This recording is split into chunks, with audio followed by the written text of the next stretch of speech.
Natural hair colour కోసం చూస్తున్నారా? అయితే Anoos henna and black expert వాడండి. నమస్తే కళ్యాణ్ నమస్తే చక్రవర్తి జయ గారు. కళ్యాణ్ గారు, పార్వతమ్మ ఒక పార్వతమ్మ అమ్మగారు మనకి మెయిల్ చేశారండి. పెద్దావిడే కొడుకు ఫస్ట్ పెళ్లికి ఒక ఇష్యూ అయింది. సో రెండోసారి పెళ్లి చేసుకోమని అడుగుతున్నారు. ఆవిడ రెండో పెళ్లికి వెళ్ళాలని తల్లిగా ఆవిడ కోరుకుంటున్నారు, కానీ అతను అంగీకరించట్లేదు. ఒక్కసారి డాక్టర్ గారితో మాట్లాడించండి, అతని మనసు మారుతుందేమో అనే ప్రయత్నంలో భాగంగా ఆవిడ మనకు ఒక మెయిల్ పంపించారండి. ఒకసారి కాల్ చేద్దామా? తప్పకుండా. అంటే చాలా మంది వాట్సాప్ నెంబర్ ఉంటే బాగున్నాం, మెయిల్ చేయడం కష్టంగా ఉందని అంటున్నారు, కానీ వీళ్ళు ఈ పెద్దవాళ్ళని చూసి మనం నేర్చుకోవాలి. అవునండి, ఎవరొకరు సాయం తీసుకుని మెయిల్ పంపిస్తున్నారు. అవును. హలో హలో అమ్మా, నమస్తే. నేను జయానమ్మ, పార్వతమ్మేనా మాట్లాడేది? అవునమ్మా, నమస్కారం అమ్మా. పార్వతమ్మనే అమ్మ మాట్లాడుతున్నా. బాగున్నారమ్మా? ఏం బాగులే అమ్మా, ఏదో కష్టంలో ఉండి నా కష్టాన్ని మీకు చెప్పుకుంటే నా బిడ్డని ఒక దారికి తెస్తారని చెప్పేసి మీకు మెయిల్ చేశానమ్మా. తప్పకుండా అమ్మా, తప్పకుండా. మంచి సలహా డాక్టర్ గారి వైపు నుంచి మనం తీసుకోవచ్చు. మీరు నాకేదైతే మెయిల్లో చేశారో అదొక్కసారి ఆయనతో మాట్లాడండి. అట్లాగేనమ్మా, ఇవ్వనమ్మా. పార్వతమ్మ గారు నమస్తే అమ్మా. నమస్కారం. చాలా సంతోషం అమ్మా. మీ వయసు ఉన్న వాళ్ళు కూడా మాకు ఈమెయిల్ పంపించే ప్రయత్నం చేస్తున్నారంటే ఎంత ఉంటది పార్వతమ్మ గారు? మనసుంటే మార్గం ఉంటుంది. ఖచ్చితంగా. ఎంత ఉంటది వయసు పార్వతమ్మ గారి మీది? నాకు 65 ఏళ్ళు బాబు. అమ్మా పర్లేదా? ఆరోగ్యం బానే ఉందా? నా ఆరోగ్యం బానే ఉంది నాయన. నా కొడుకే అమ్మా ఏమిటో దారి తెప్పిపోయినట్టు 24 గంటలు తాగుతూనే ఉన్నాడండి డాక్టర్ గారు. అయ్యయ్యో. పగలు లేదు, రాత్రి లేదు, ఆ గదిలోంచి బయటికి రాడు అసలు.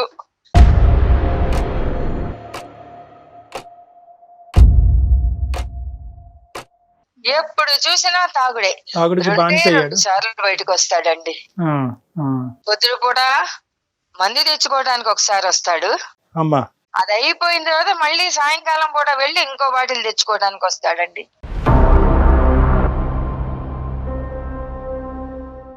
ఏంటమ్మా పరిస్థితి? అసలు ఎందుకు వచ్చింది ఇలాంటి పరిస్థితి? పిల్లవాడు ఇద్దరు ఇష్టపడ్డారు.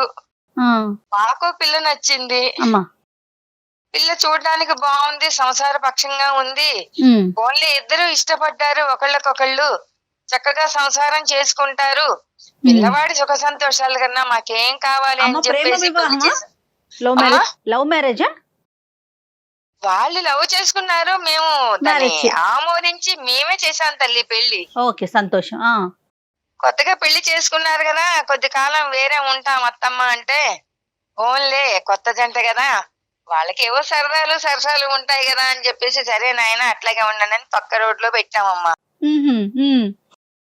అప్పుడప్పుడు మా ఇంటికి వస్తూ ఉండేవాళ్ళు, అత్తమ్మ ఎట్లా ఉన్నారు అని పలకరిచ్చేది. మంచిగానే ఉన్నారు. ఏంటమ్మా సమస్య ఏంటి అసలు? సమస్య ఏమిటి అంటే ఏం చెప్పనమ్మా. పిల్లలు లేరు కదమ్మా? ఉన్నారా? పిల్లలు లేరమ్మా వాళ్ళకి. ఏమైందంటే ఎప్పుడు వారం వారం వచ్చేవాళ్ళు, కొద్ది కాలం నుంచి అసలు రావటం మానేశారు. ఏమైందా ఏమిటో కనుక్కుందాము అని చెప్పేసి, పిల్లలు ఎట్లా ఉన్నారా ఏమిటో, వాళ్లే రావాలా, నేను వెళ్ళొచ్చు కదా నా పిల్లల ఇంటికని ఒకరోజు వెళ్ళానమ్మా. తలుపు తీసేప్పటికి గుండె జల్లు మంది. హాల్లో చూస్తే 5-6 మగవాళ్ళు ఉన్నారమ్మా.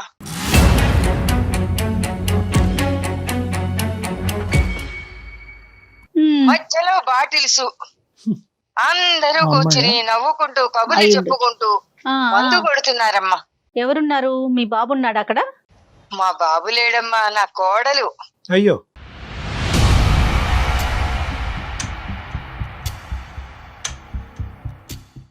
ఒక్కసారిగా ఉలిక్కిపడి చూసి, నన్ను చూసి తలుపు కొట్టి రావాలని తెలీదా అని చెప్పేసి ఒక్కసారి నా మీద విరుచుకు పడిందమ్మా.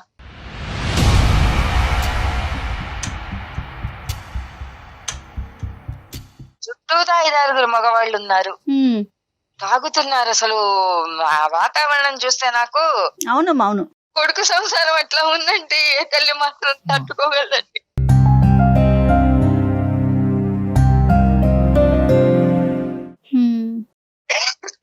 బాధపడకండి అమ్మ, బాధపడకండి, మీరు పెద్దవారు. గుండె చెదిరిపోయిందండి.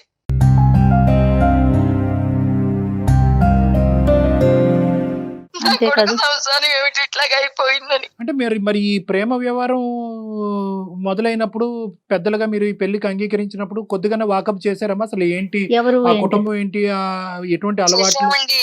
ఆ, వాకప్ చేసినప్పుడు ఎవరైనా చెబుతారా అండి? అదే అది పాయింట్ లేండి. కానీ మనం ఒక పెళ్లి చెయ్యాలి అంటారు కానివ్వండి, ఆ, వాస్తవం ఎవరు చెప్పరు కదండి. చెప్పరు. కానీ ఏదన్నా మనకి అడిగే బాధ్యత అయితే మన మీద ఉంది కదా. ఎంక్వైరీ చేస్తే మంచి పెళ్ళేనండి, చాలా బుద్ధిమంతురాలు, సంసార పక్షంగా ఉంటుంది అని చాలా అన్నారు. బుద్ధిమంతురాలు. ఇప్పుడు మీ అబ్బాయి ఏమంటాడమ్మా? మా అబ్బాయి వచ్చేప్పటికి అసలు ఎక్కడ లేని మగలు పోతుందిటండి. మా వాడు మొత్తుకున్నాడు.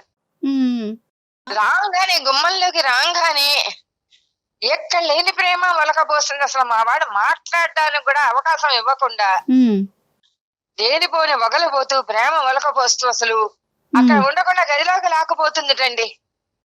ఓకే. సో ఆవిడ చేసేది ఆవిడ చేస్తది, కానీ మీ అబ్బాయి నోరు ఎలా మోయించాలో కూడా బాగా తెలుసు ఆవిడకి. ఆ, సో ఇష్యూ బయటకు పొక్కకుండా కుటుంబాన్ని కాపాడేటటువంటి ప్రయత్నం ఒక పద్ధతిలో చేస్తూ ఉంటది. ఇంకో అవునండి. పక్క నుంచి ఆవిడ సోషల్ బిహేవియర్ అనేది అలాగే ఉంది. అట్లాగే ఉందండి. రైట్. దీని గురించి మీ అబ్బాయి ఎలా ఖండించాడు? ఈ విషయం మీరు మీ అబ్బాయిని అడిగారా? మీ అబ్బాయి వచ్చి తన బాధ మీ దగ్గర వెలగక్కున్నాడా? అప్పటి వరకు ఈ అంశం మీ అబ్బాయి మీకు ఎందుకు చెప్పలేదు? నేనే అడిగాను ఫోన్ చేసి, ఏమిచ్చా ఇట్లా చూద్దాను పెడితే నీ పెళ్ళాం ఈ స్థితిలో ఉంది, ఉమ్, నువ్వు నాకు ఒక్క మాట కూడా చెప్పలేదేమిటి, నేను ఇట్లా ఉన్నాను ఇట్లా కష్టపడుతున్నాను అని అంటే, ఉమ్. అమ్మ ఏం చెబుతానమ్మా, ఏం చెప్తా? ఏం ఇప్పుడు చెప్పని ప్రేమించి దాని పెళ్లి మీద చేసుకున్నాడు. ఒకళ్ళకొకళ్ళు ఈ అంశం ఇష్టపడ్డాము, సిగ్గుచేటు. చెప్తా. పెళ్లి చేసుకున్నాము, ఏదో సుఖంగా ఉందాము అనుకున్నాం. మధ్యలో దీనికి ఈ బుద్ధి ఎందుకు పుట్టిందో నాకే అర్థం మధ్యలోనే. కావట్లేదు. ఆ, సో వీళ్ళు ప్రేమించుకున్నప్పుడైతే మాత్రం ఈ అమ్మాయికి ఇటువంటి అలవాట్లు లేవనేది మీ అబ్బాయి ఖచ్చితంగా చెప్తున్నాడు. లేవు అని అన్నాడు, కానీ వాడికి మాత్రం ఏం తెలుస్తుందండి. తర్వాత వాళ్ళిద్దరి మధ్య ఏం జరిగింది అన్నది నాకు తెలియలేదండి. ఉమ్, ఒక రోజు పొద్దున్నే బావురమని ఏడ్చుకుంటూ వచ్చేసాడండి నా కొడుకు. ఓ, ఏమైందిరా నాయన అని చెప్పేసి అంటే, ఏం చెప్పనమ్మా, నా నెత్తిని పెద్ద బండ పడేసేసి సర్దుకుని పుట్టింటికి వెళ్ళిపోయింది, నాకు నువ్వు అక్కర్లేదు, నీ కాపురం అక్కర్లేదు, నాకు విడాకులే కావాలి అని అంటున్నావు.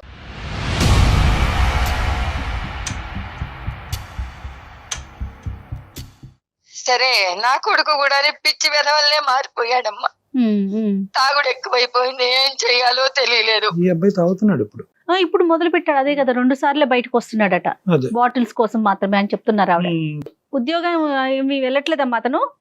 పూర్తిగా మానేశాడండి, అసలు వీధి ముఖమే చూడట్లేదు. బయటికి అయ్యో, డిప్రెషన్ లోకి వెళ్ళి ఉంటాడమ్మా. చుట్టాలిళ్లలో పెళ్లిళ్ళు పేరెంటాలు అయినా కూడా నేను రాను, నువ్వు పో, నేను బయట మొహం చూపించలేను అని చెప్పేసి అంటున్నాడు.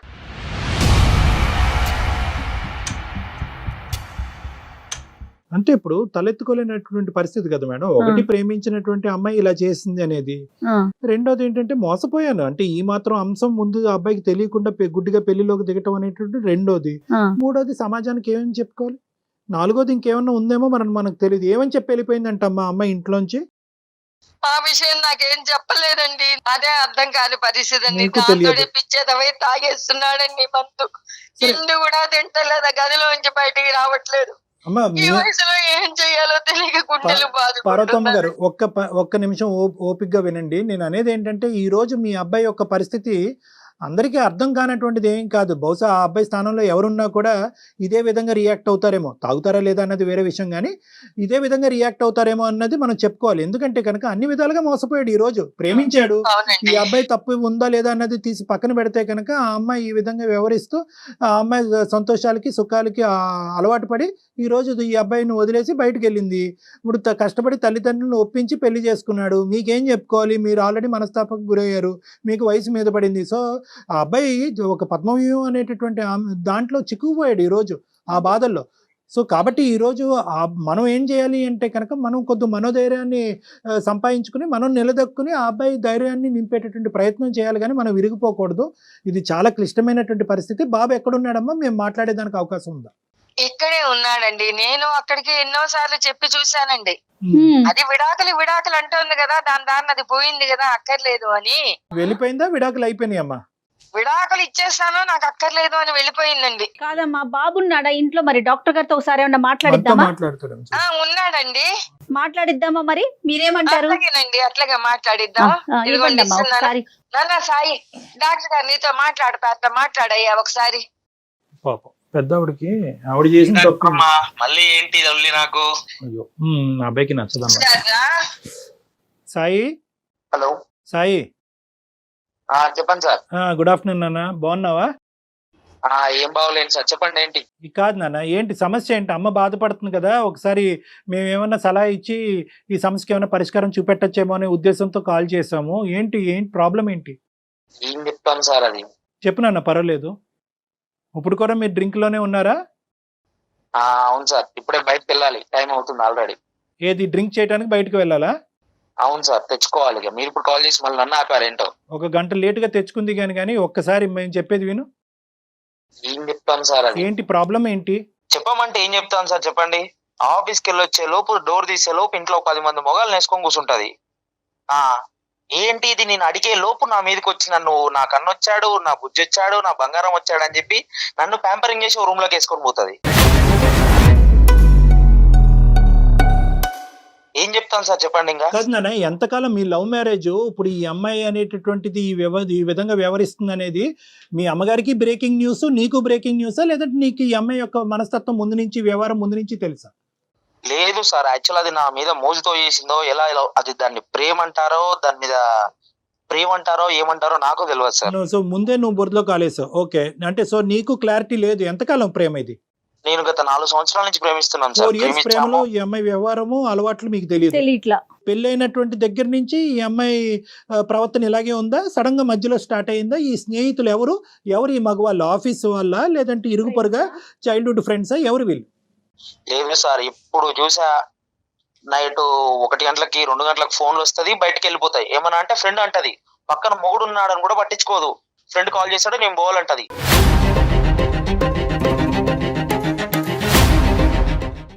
మేము ఉండేది మోతీ నగర్ నుంచి అది ఉండే మాదాపూర్ వరకు వెళ్తుందండి. ఏమనంటే నైట్ మధ్యరాత్రి 1 గంటలకు లేస్తుంది, నా ఫ్రెండ్ కాల్ చేస్తాడు, నేను పోతున్నా అని చెప్పేసి పోతుంది. ఏం ఫ్రెండ్షిప్ అండి? ఫ్రెండ్షిప్ తగలబడ అర్ధరాత్రిలో పగలు రాత్రి తాగటం, అదే ఆ ఫ్రెండ్షిప్? ఒక ఆడపిల్ల మగ పిల్లలతో కలిసి నువ్వు అమ్మాయిని ఏం ప్రశ్నించావు? నువ్వు మొగుడు, వాళ్ళు ఫ్రెండ్స్ కి మొగుడు తేడా తెలియదా అంటే ఏమని చెప్తామండి? ఓకే, ఫ్రెండ్స్ కి మొగుడికి తేడా తెలుసుకోవాలి. Okay, good. తర్వాత అయినా అదేం ఫ్రెండ్షిప్ అండి? మొగుడిని పక్కన నైట్ పడుకున్నాక కూడా ఫోన్ వస్తే మధ్యరాత్రి మొగుడిని వదిలిపెట్టిపోయే ఫ్రెండ్షిప్ ఏం ఫ్రెండ్షిప్ అండి? Right, okay. ఇంకా వంట వార్పు ఇవన్నీ ఏం వంట ఏం వార్పు అండి? స్విగ్గీలు, జొమాటోలు ఏమన్నా వచ్చాయి, ఇక వంటనా ఏమన్నా? అది కూడా ఇదే. ఓకే, బాక్స్ పెట్టవే అంటే నేను ఆర్డర్ పెడతా, నువ్వు పో అంటది. రైట్, అది కూడా టేక్ అవే. అన్ని టేక్ అవే మీ ఇంట్లో. ఇలా ప్రయాణం ఎన్ని రోజుల నుంచి సాగుతోంది మీ ఇద్దరి మధ్య అండి? 2-3 సంవత్సరాల నుంచి అవుతుందండి. మీకు చేతులెత్తి దండమండి సాయి గారు. కాదు, అదే ఇప్పుడు అందరికి, ఇప్పుడు నాకు కాదు, చిన్నపిల్లలు ఎవరన్నా చూసినా కూడా ఈ ప్రోగ్రామ్ క్లియర్ కట్ గా అడిగేటటువంటి ఒక ప్రశ్న. 4 years పాటు ఈవిడ రహస్యాలు, ఈవిడ స్టోరీ 0.5% కూడా నీకు తెలియనటువంటి నువ్వు 2 years లో 100% సినిమా చూపెడుతున్నావు ఏంటి? అంటే ఇది నీ అమాయకత్వమా, ఆ అమ్మాయి దాపరికమా? నేను అడిగానండి, నీకు ఇలా ఎంతమంది ఫ్రెండ్స్ ఉన్నారంటే, అంటే ఏంటి ఫ్రెండ్స్ ఉన్నారా నాకు అని చెప్పేసి మాట్లాడింది. కాదు, పెళ్లికి ముందు వ్యవహారం ఏంటి? పెళ్లికి ముందు ఏముందండి, తిరిగాము, హోటల్కి వెళ్ళాము, చేస్తేనే కదా ప్రేమ అంటారు. అది కాదు, అప్పుడు కూడా ఈ ఫ్రెండ్స్ ఉండేవారా? అప్పుడు ఆ ఫ్రెండ్స్ ని సమర్థించావా? నీకు తెలుసా తెలియదా? అసలు తెలుసా మీకు? లేదు సార్, తెలియలేదు. బట్ ఫ్రెండ్స్ ఉంటారని తెలుసు. బట్ ఇలాంటి రకమైతే ఫ్రెండ్స్ ఉంటారని నాకు తెలియదు కదా. సరే సరే, ఫ్రెండ్స్ ఉన్నారని అయితే ఒక ఐడియా ఉంది తప్ప ఇట్లా తెలియదు. వాళ్ళ అందరి మధ్య జరిగే ప్రోగ్రామ్ నీకు తెలియలే? లేదు, తెలియదండి. ఇదంతా ఒక ఎత్తు. వెళ్ళిపోవటానికి కారణం ఏంటి? ఈ అమ్మాయే అన్ని చేసింది, ఆ అమ్మాయే తాగింది, ఫ్రెండ్స్ ని ఇంటికి పిలిపించుకుంది, పగలనక రాత్రి అనక తాగింది. మధ్యలో నువ్వేం తప్పు చేసావని చెప్పి నువ్వేమన్నా అది వ్యతిరేకించావా? గొడవ పడ్డారా? అడ్డుపడ్డావా? దానివల్ల అమ్మాయి వెళ్ళిపోయిందా? లేదండి, నేను ఇలా ఆఫీస్ నుంచి వచ్చాను. రైట్, వచ్చాక నేను ప్రెగ్నెంట్ అని చెప్పింది. ప్రెగ్నెంటా? ప్రెగ్నెంట్ అని చెప్పింది. సంతోషం. ఓకే, నాకు అనుమానం వచ్చి నేను ఒక క్వశ్చన్ అడిగాను. ఆ ప్రెగ్నెంట్ నా కారణంగా వచ్చిందేనా లేకపోతే ఇంకేదన్నా నేను అడిగాను. అదేం పిచ్చి ప్రశ్న నువ్వు? అదేం పిచ్చి ప్రశ్న అంటే 10 మందితో కలిసి తిరిగాక అది నాదా నాకు డౌట్ వస్తుంది కదా సార్.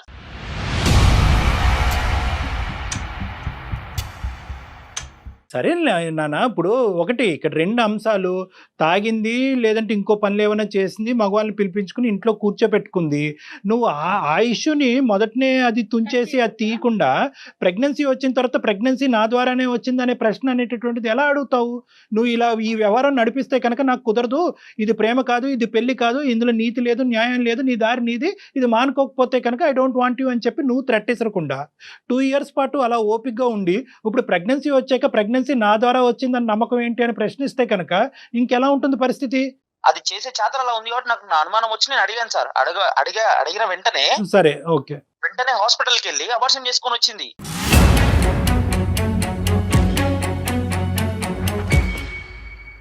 అబార్షన్ చేసుకొని వచ్చి నీకు నాకు నువ్వు అవసరం లేదు, నేను వెళ్ళిపోతాను, మా పుట్టింటికి వెళ్ళిపోతాను అని చెప్పేసి పోయింది.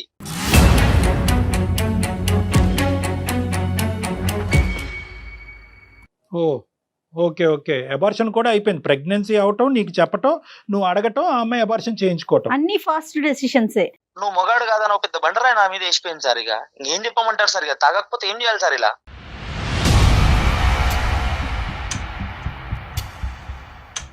రైట్, ఓకే, అబార్షన్ అయితే చేయించుకుంది, నువ్వైతే మగాడు కాదు అనేటటువంటి అబాండం నీ నెత్తి మీద వేసింది. తర్వాత ఏమైందన్న? వెళ్ళిపోయింది సార్, అంతే. ఇంకా వెళ్ళిపోయి ఎంతకాలం అయింది? వెళ్ళిపోయి ఒక 2 నెలలు అవుతుందండి. 2 months అయ్యింది. ఎప్పుడు మీ పేరెంట్స్ కి ఎప్పుడు చెప్పావు ఇదంతా కూడా, ఈ గొడవ అంతా అవుతుంది, ఈ అమ్మాయి నీ మీద ఇటువంటి అబాండం వేసింది? తాగేటటువంటి అంశం పార్వతమ్మ గారికి తెలుసు అంటే ఆవిడ తలుపు కొట్టి వచ్చేటప్పటికి ఆవిడకి దెమ్మ తిరిగే సీన్ కనిపించింది. నువ్వు అసలు నువ్వు మగాడు కాదు అనేటటువంటి అబాండం నీ మీద వేసింది అనేది ఆ సబ్జెక్ట్ ఎప్పుడు చెప్పావు మీ అమ్మగారికి? చెప్పేది ఏముందండి, అదేమన్నా సాధించామా చెప్పుకోవడానికి? అలా బాధ మర్చిపోవడానికి రోజు తాగుతున్నా. సరే, 2 months అయ్యింది, విడాకులకి అప్లై చేశారా ఆవిడ? అది ఏమన్నా చేసుకుంది సార్, మనకు అనవసరం. ఇంకా నాకు పెళ్లి వద్దు, ఏమొద్దు, ఇలాగే తాగుతూ ఉంటా అంతే.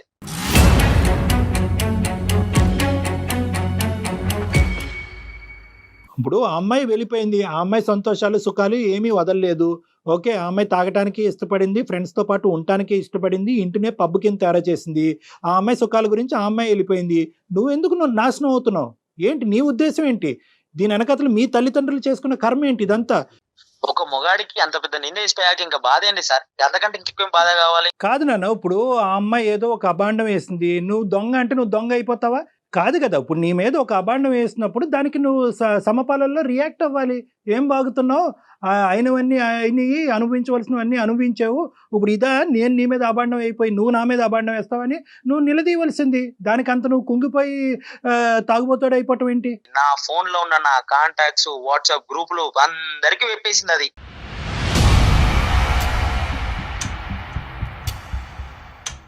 అందరికి మెసేజ్ పంపించిందా? అందరికి మెసేజ్ పంపించింది. ఇంటి పక్కన, ఇంటి ఎదురుగా అందరికి, బజార్లో అందరికి పేసిపోయింది, నా మొగుడు కాదు, పోతున్నాను. సార్, పెద్దవాడికి తెలియదు పాపం. అయ్యయ్యో, పార్వతమ్మ గారు మీకు తెలీదా? నాకు తెలియదయ్యా, మీకు చెప్పేది. అయ్యో, నాకు చెప్తే నేను ఇరుగుగా ఏదో రకంగా సర్ది చెప్పుకుంటేదాన్ని కదా. నాకు తెలియకుండా ఈ భాగవతం అంతా నడిపారు ఇద్దరు కలిసి, కాపురం మీరు కాపురం అని చెప్పేసి.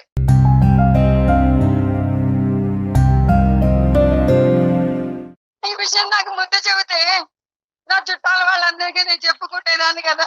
సాయి, ఒక్కటి నాన్న, ఇక్కడ ఇప్పుడు అబాండం వేసి 1000 మందికి చెప్పని, 1,00,000 మందికి చెప్పని, ఎంతమందికన్నా చెప్పని, at the end of the day నిజమే. ఆ నిజం ఏంటి అనేది, నువ్వెవరు అన్నది నీకంటే బాగా ప్రపంచాన్ని ఎవరికి తెలియక్కర్లేదు. ఓకే, ఇది నెంబర్ 1. నెంబర్ 2 ఏంటంటే కనుక, సర్వసహజంగా ఈ మాట మనం ఎక్కువ వింటున్నాం. విడాకులు తీసుకుని గొడవ పడేటటువంటి భార్యాభర్తల్లో అటువైపు స్త్రీ ప్రధానంగా నిందేసేది ఏంటంటే కనుక, నేను వెళ్ళిపోతున్నానండి మా ఆయన దగ్గర నుంచి, మా ఆయనకు మగతనం లేదు. ఇది చాలా కామన్గా వినిపిస్తుంది, ఇది అందరికీ తెలిసినటువంటి సీక్రెట్. సో కాబట్టి ఏంటంటే, అక్కడ ఆ అమ్మాయి ఏదో నా మీద పెద్ద ముద్ర వేసింది కాబట్టి నేను తలదించుకుని ఇలా తాగుతూ నా జీవితాన్ని ఈ విధంగా నాశనం చేసుకోవాలనేటటువంటి ఉద్దేశం, దయచేసి నా కోరిక మేరకు ప్లీజ్ అది తీసేసే. నీ గురించి బతికి, నీ ప్రేమ గురించి బతికేటటువంటి నీ తల్లిదండ్రులు నీతో పాటు ఉన్నారు, కాసేపు వాళ్ళ గురించి ఆలోచించు. నేను అనేది ఏంటంటే, ఈరోజు దేని గురించి బాధపడుతున్నావు? ఒకటి, మొత్తం అంతా కూడా మొదటి నుంచి నీ ప్రయాణం అంతా కూడా గజిబిజి, అంత నీ ప్రయాణం, నీ ప్రేమ గజిబిజి, అందులో ఎటువంటి అర్థం లేదు. ఎందుకు ప్రేమించుకున్నారో తెలీదు. ఈ సీక్రెట్లన్నీ తెలిసి కూడా, అంటే తెలుసు నీకు ఆ అమ్మాయి అబ్బాయిలతో వెళ్తుంది, రాత్రనక పగలనక వెళ్తుంది, స్నేహితులు ఉన్నారు, నువ్వు వాకప్ చేయలేదు. ప్రేమ ప్రేమ ప్రేమ అనేటటువంటి మత్తులో ఒక అడుగు ముందుకేసి 10 అడుగులు ముందుకేసి నువ్వు పెళ్లి చేసుకున్నావు. ఇది నెంబర్ 1. నెంబర్ 2, ఇటువంటి వ్యవహారం నడుస్తున్నప్పుడు నీకు అంత అనుభవం ఆలోచన లేనప్పుడు నువ్వు చేయవలసినటువంటిది ఏంటి? ఐదర్ వాళ్ళ పేరెంట్స్ కన్నా చెప్పాలి, లేదంటే మీ పేరెంట్స్ కన్నా చెప్పాలి. అది కూడా చెప్పలేదు. సడన్గా మీ అమ్మగారు చూశారు కాబట్టి ఈరోజు ఆవిడకి ఆ మాత్రం అన్నా తెలుసు, మాకు ఈమెయిల్ చేసి ఏమండి మా అబ్బాయి పరిస్థితి ఇలా ఉందని చెప్పి ఆవిడ కనిపించింది. ఇది వాస్తవానికి ఆవిడకి కనిపించిన నిజం కూడా 10%. అబార్షన్ అనేటటువంటి అంశం తెలీదు, నీ మీద ఇంత అబాండం వేస్తుంది అనేటటువంటి అంశం కూడా వాళ్ళకి తెలీదు. మరి అందరికీ మెసేజ్లు పంపించినటువంటి అమ్మాయి ఈరోజు మీ అమ్మ నాన్నకు కూడా ఎందుకు మెసేజ్ పంపించలేదు? లేదంటే మెసేజ్ పంపించింది వాళ్ళు చూసుకోలేదా? సో ఇలాంటి రకరకాల ప్రశ్నలు మీ మొత్తం ప్రయాణంలో ఉన్నాయి. అబాండం వేయకుండా ఇక్కడి నుంచి బయటకు వెళ్ళలేదు. ఎందుకంటే మీరు తిరిగి ఆ అమ్మాయి మీద ఇలా తాగి ఈ విధంగా అలవాట్లకు బానిసైనటువంటి వ్యక్తి ఈ విధంగా బయటకు వెళ్ళిపోయింది, ప్రెగ్నెన్సీ వచ్చి అబార్షన్ చేసుకుంది అనేటటువంటి అబాండం ఆ అమ్మాయి మీద పడుతుంది. కాబట్టి ముందెచ్చు ఆ అమ్మాయి ఏం చేసిందంటే నీ మీదే అబాండం వేసి బయటకు వెళ్ళింది. అసలు నేను చెప్పేది కూడా వినండి అయ్యా. చెప్పండి అమ్మా. ఆ అమ్మాయి అన్ని కూడాను జాగ్రత్తలు పడుతూ వీడు బాగా సంపాదిస్తున్నాడని చెప్పేసి వీడి సంపాదనకు ఆశపడి చేసుకుందని ఇప్పుడు నాకు అనిపిస్తోందమ్మా. అంతే. ఎందుకంటే ఆ అమ్మాయి మధ్య తరగతి కన్నా కూడా కొంచెం తక్కువ క్లాసు, ఆదాయం తక్కువ. మా అబ్బాయి చూస్తేనా నెలకు వచ్చేప్పటికి 60-70 వేలు సంపాదిస్తున్నాడు. ఏదో రకంగా జాబ్ చేసి వీడిని మోసం చేసి ప్రేమ అనేటువంటి ముసుగేసి పెళ్లి చేసుకుందాం. అక్కడ వరకు నిజమే పార్వతమ్మ గారు, అక్కడ వరకు నిజమే. అది నేను కాదు కదా, ఎవరైనా నమ్ముతారు. కానీ ముంచి పారేసింది. అవును, కరెక్టే. ఇప్పుడు నేనేమంటున్నానంటే 2 years ప్రయాణంలో ఈ అమ్మాయి ఇతను డబ్బులకే ఆశపడుతూ ఈ విధంగా వ్యవహరిస్తుందంటే ఏ మగాడు కానీ ఊరుకుంటాడమ్మా? ఎందుకు ఊరుకోవాలి? మీ అబ్బాయి నీతో పాటు ఉండను అనేటటువంటి అంశాన్ని మీ అబ్బాయి ఎందుకు పరిగణలోకి తీసుకురాలేదు? వాడి అతి మంచితనమే వాడిని ఈ రోజున ఈ స్థితికి తీసుకొచ్చిందమ్మా. అంటే తప్పులు చేస్తుంది ఆ అమ్మాయి అయినా కూడా తప్పులు బయట పెట్టి దీన్ని సరిదిద్దేటటువంటి ప్రయత్నం నువ్వు ముందుగానే చేస్తుంటే కనుక వ్యవహారం ఇంకో విధంగా ఉండేదేమో నాకు అనిపిస్తుంది. ఇంకా ఫర్దర్గా తప్పు చేసుకోవద్దు, నీ జీవితాన్ని పాడు చేసుకోవద్దు. ఇప్పుడు నువ్వు నాకు చెప్పవలసింది ముఖ్యమైనటువంటి అంశం, నువ్వు ఎందుకు తాగుతున్నావు? ఈ అమ్మాయి పరువు తీసిందని తాగుతున్నావా, లేదంటే నీ జీవితం పాడైపోయిందని తాగుతున్నావా? ఎందుకు తాగుతున్నావు? ఆ తాగుడికి నువ్వెందుకు బానిస అయ్యావు? ఆ అమ్మాయి తాగుతూనే ఆ విధంగా ఒళ్ళు జలధరింపు వచ్చేటటువంటి విధంగా ఉండే నువ్వు ఈ రోజు నువ్వెందుకు ఆ తాగుడికి బానిస అయ్యావు? నాన్న, బాధ మర్చిపోవటానికి తాగుడు మందా? ఏ టెక్స్ట్ బుక్ లో ఉందో చెప్పు. అదే మందు. నువ్వు మర్చిపోవటానికి తాగటం అనేటటువంటిది ఒక మందుగా పరిగణిద్దాము. నీ లివరు కిడ్నీ పాడై రేపొద్దున చచ్చిపోతే హాస్పిటల్ పాలైతే అక్కర్లేదా? ఒక భార్య వెళ్ళిపోయిందని చెప్పి ఒక కొడుకు లేనటువంటి సిచ్యువేషన్ తీసుకొస్తావా మీ తల్లిదండ్రులకి? ఇదేనా న్యాయం? దీని గురించి నీ తల్లిదండ్రులు నిన్ను పెంచి ఈ స్థాయి వరకు తీసుకొచ్చారు. అందుకని చెప్పి నేను మా ఇంట్లో కూడా చెప్పలేదు, నేను సొసైటీకి కూడా ఏం చెప్పదలుచుకోలేదు. తాగాలి, ఇంట్లో ఉండాలండి, అంతే.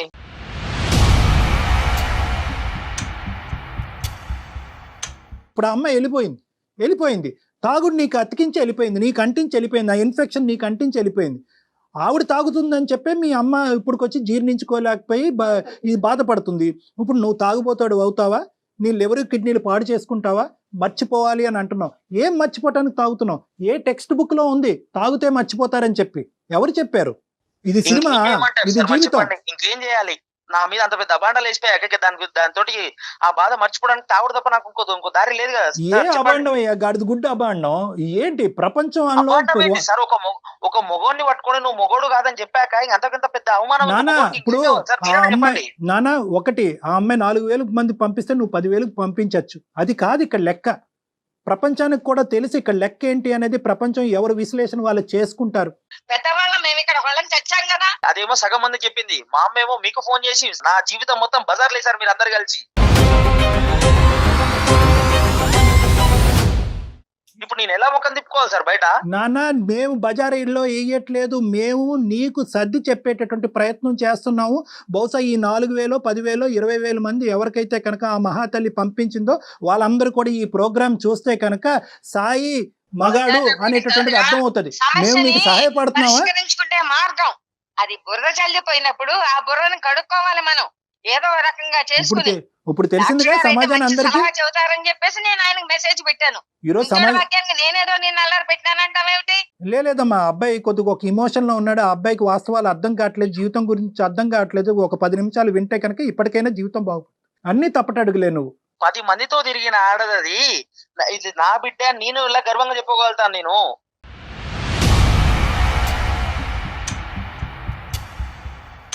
సరేనా? ఇప్పుడు ఆ అమ్మాయి నీ కళ్ళెదురుగుంటానే లేదు, ఆ అమ్మాయి ఎక్కడికో పోయింది. ఇప్పుడు నువ్వు తాగి నీ జీవితాన్ని పాడు చేసుకోవటం వెనకాతలు ఉన్న అర్థం ఏంటి? నాకు ఆ బాధ మర్చిపోవడానికి నాకు అది మంచిది అనిపించింది సార్. అందుకని ఉద్యోగం మానేసి పగలు రాత్రి అని తేడా లేకుండా తాగితే ఎలా సమస్యకి పరిష్కారం తిరుగుతామండి? దొరుకుతుందా? బయట ఆఫీస్కి ఎలా వెళ్తాము, బయటికి ఎలా తిరుగుతాం చెప్పండి. నువ్వు తాగి పిచ్చోడు అయిపోవటం అనేటటువంటిది ఆ అమ్మాయి ఎగిరి గంతేసి పండగ చేసుకుంటుంది. ఇప్పటికైనా కూడా నీ లోపల ఉండేటటువంటి పరిస్థితిని తిరిగి రాయటానికి ట్రై చేయి. తాగి నీ జీవితాన్ని నాశనం చేసుకోవటం కాదు. నువ్వు లేకపోయినా కూడా నేను బతకగలను, నువ్వు నన్ను మోసం చేసి వెళ్ళిపోయినా కూడా నేను ఒక మగాడిగా నేను ప్రూవ్ చేసుకోగలను అనేటటువంటి విధంగా నువ్వు ప్రూవ్ చేసుకో. అంటే ఇప్పుడు మీరు ఇంకో పెళ్లి చేసుకోమంటున్నారా సార్? నన్ను పెళ్లి చేసుకోమనట్లేదు, ఫస్ట్ ఈ అలవాట్ల నుంచి బయటపడమంటున్నాను, ఈ ఆలోచనల నుంచి బయటపడమంటున్నాను. ఆయన అడుగుతామేమి ఇచ్చా, ముందు సమస్య పరిష్కారం గాని. ఆ అమ్మాయి వెళ్ళిపోయింది. ఇప్పుడు నీ జీవితాన్ని ఇప్పటికైనా కరెక్ట్ మార్గంలో బ్రతకడానికి ప్రయత్నించు. ఎందుకంటే నువ్వు ఇలా తాగితే కనుక, ఇలా తాగి ఈ విధంగా నీ జీవితాన్ని నాశనం చేసుకుంటే కనుక, ఎవరైతే ఈ నలుగురు మనుషులు ఉన్నారో నీ చుట్టుపక్కల, ఎవరికైతే ఈ అమ్మాయి ప్రచారం చేసిందో వాళ్ళందరూ ఏమనుకుంటారు, ఓ కరెక్టే ఈ అబ్బాయి తప్పుడుగానే ఉండేవాడేమో, ఈ అబ్బాయికి నిజంగా ఆ కెపాసిటీ లేదేమో, అందుగురించి ఆ బాధను దిగమించుకోవటానికి భార్య వెళ్ళిపోయిందనే బాధతో ఇప్పుడు తాగుబోతా అయ్యాడేమో అని చెప్పి నీకు తెలియకుండానే నీ అబద్ధాన్ని నిజం చేస్తున్నావు. సాయి, వింటున్నావు కదా? ఇప్పుడు ఏం చేయాలి సార్ చెప్పండి. ఫస్ట్ డ్రింక్ కి గుడ్ బై చేయి. నువ్వు తాగేటటువంటి అలవాటుకి గుడ్ బై చెప్పు. అది నీ జీవితానికి సమాధానం చెప్తాదనో, లేదంటే నీ బాధలను మర్చిపోయేటటువంటి విధంగా చేస్తుంది నమ్మకాన్ని నుంచి బయటికి రా. అది నీ జీవితాన్ని ధ్వంసం చేస్తుంది. చాలా థ్యాంక్స్ డాక్టర్ గారు, మా వాడికి ఈ రకంగా మంచిగా చెప్తున్నారు. సరిపోదమ్మా, కొంతవరకు అర్థమైందని నేను అనుకుంటున్నాను. ఇమీడియట్ గా తక్షణమే ఈ అబ్బాయిని నా దగ్గర తీసుకురండి. కొన్ని కౌన్సిలింగ్ సెషన్స్ అనేటటువంటి ఇప్పించేటటువంటి ప్రయత్నం చేస్తే ఆ అబ్బాయి ఆలోచన తప్పు అనేటటువంటిది ఆ అబ్బాయికి అర్థం అవుతుంది, మళ్ళీ కొత్త జీవితాన్ని ప్రారంభిస్తాడు. అట్లాగే సార్, మీరు చెప్పినట్టే చేస్తా ఉంది డాక్టర్ గారు. ఓకేనా సాయి? చెప్పండి. ఇంకా చెప్పేది ఏం లేదు, చెప్పాను. మిగతాదంతా కూడా ఏమన్నా ఉంటే కనుక మనం కౌన్సిలింగ్ లో మాట్లాడదాం రా. సరేలేండి సార్. ఓకే.